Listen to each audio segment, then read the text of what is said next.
லா இலாஹா இல்லல்லாஹு முஹம்மதுர் ரசூலுல்லாஹி அல்லாஹும்ம ஸல்லி அலா முஹம்மதின் வ அலா ஆலி முஹம்மதின் வ பாரிக் வ சல்லிம் அலைஹி.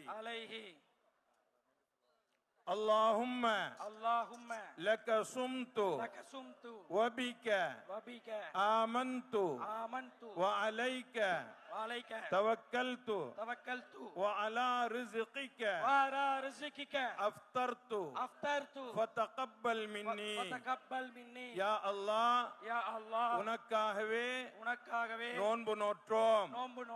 உன்னுடைய அருளாலேயே நோன்பை திறக்கின்றோம். எங்களுடைய நோன்பை